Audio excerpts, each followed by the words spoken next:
మా మా సమయపాలన అర్థం చేసుకొని 4 విషయాల్లో ముగించారు అన్నగారు. తర్వాత కూడా 4 విషయాలు చెప్పని అడుగుకోవాలి. కానీ మనకు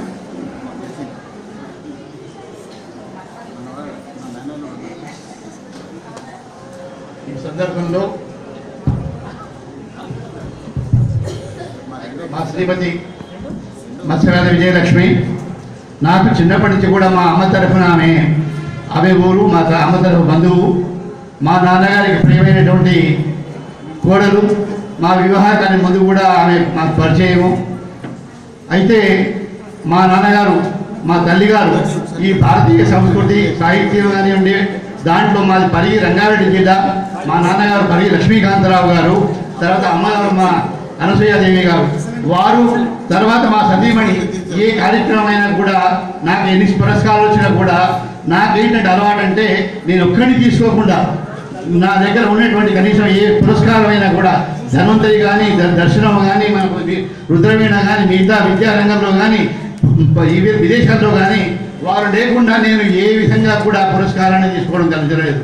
అంటే నాకు ఆమె ముగ్గురు, మా యొక్క పెద్దమ్మాయి డాక్టర్ ప్రణీత కామారెడ్డి, తర్వాత వారికి మా యొక్క ఎందుకంటే ఈ యొక్క మనమలో వీడు యశస్వి, తర్వాత అనుష, మాకు ముగ్గురు వాళ్ళ ద్వారా అది అందుకోవడం చాలా, ఎందుకంటే మా తరం మేము ఇప్పుడు వాళ్ళ తాతలైనాము అమ్మమ్మలైనాము కాబట్టి అందుకోవడం అనేటువంటిది చాలా సంతోషకరమైనటువంటి విషయము. ఇంకొకటి మా స్వామి గారు అప్పుడే తీసుకుంటున్నారు. అయితే మా రెండో అమ్మాయి, తర్వాత మా అబ్బాయి, ఇద్దరు అమ్మాయిలు అబ్బాయి అమెరికాలో ఉన్నా కూడా వాళ్ళు అమ్మా నాన్న కల్చరే ఉంది, కానీ ఈనాడు కూడా మమ్మీ డాడీ లేదు. అంటే ఈనాడు మన భారతదేశంలో ఉండి కూడా మమ్మీ డాడీ అని అనిపించుకుంటున్నాము, అది సంతోషం అనుకుంటాం మనం. కానీ వాడు ఈనాడు కూడా అమ్మా నాన్న అదే విధంగా ఉన్నది. అదే నేను కనీసం 20 సంవత్సరాలు విదేశాల్లో ఉన్నా కూడా వాళ్ళు ఆమె మా పిల్లల్ని ఆ విధంగా పెంచింది భారతీయ సంస్కృతిలో.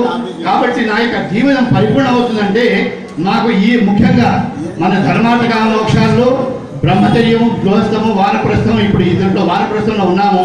ఇప్పుడు మేము పిల్లల కొరకు జీవించాము గృహస్థాశ్రమంలో. ఇప్పుడు మా కొరకు మేము ఒకరు మేము ఉంటామని చెప్పేసి, ఎందుకంటే మా యొక్క జీవనం ఎప్పుడు సంపూర్ణం అవుతుందంటే గృహిణీ గృహముచ్యతే, ఇల్లా లేకుండా గృహం కాదు. గృహం కేవలం ఎంత పెద్ద ఇల్లున్నా, ఎన్ని కార్లున్నా కూడా గృహిణి లేనిది మాత్రం మాకు గృహం అనేటువంటిది కాదు, అది నిజమైనటువంటిది. ఇంకొకటి ఎత్తున నార్యస్తు పూజ్యంతే రమంత్రే దత్తదేవత. మన మనుస్మృతిలో ఈనాడు ఎంతో మంది కూడా దాన్ని విపరీత అర్థాలు తీసుకుంటున్నారు. కానీ మన యొక్క హైందవ ధర్మంలో, సనాతన ధర్మంలో అర్ధనారీశ్వర తత్వం ఉంది. ఈ అర్ధనారీశ్వర తత్వంలో మన యొక్క నారి లేనటువంటి నరుడు లేడు. అయితే ఈ యొక్క తత్వాన్ని మనం అర్థం చేసుకోవాలి. ఈ ఉండేటువంటి ఓల్డ్ ఏజ్ హోమ్స్ అనండి, లేదా ఈ యొక్క వృద్ధాశ్రమాలనండి, దౌర్భాగ్యవశాత్తు మన ఈ దేశంలో ఎన్నో పెరిగిపోయినాయి.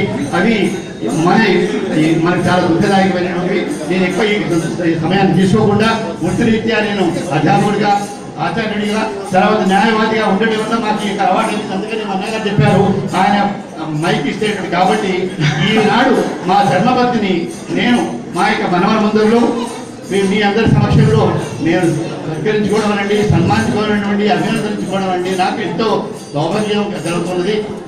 నా యొక్క సౌభాగ్యాన్ని భావిస్తాను. వారిని పెంచినటువంటి తల్లిదండ్రులు, తర్వాత వారిని ఈ విధంగా తీసుకొచ్చినటువంటి మా తల్లిదండ్రులు కూడా మేము నమస్కారం చేసేస్తూ మీ అందరికీ కూడా ఈ యొక్క కార్యక్రమాన్ని నాకు ఈ మాత్రం బాగా చెప్పడానికి మా యొక్క మిత్రులు, మాకు వారు చిరకాల మిత్రులు, వారు మా యొక్క బాలసుబ్రహ్మణ్యం గారు, తర్వాత మన శివప్రసాద్ గారు, వారి తల్లిదండ్రులు, ముఖ్యంగా వాళ్ళందరికీ కూడా నేను నమస్కారాలు అర్పిస్తూ మీరు ఇచ్చినటువంటి మరొకసారి ఈ సందర్భాన్ని వినియోగిస్తూ ధన్యవాదాలు జరుపుకున్నాను.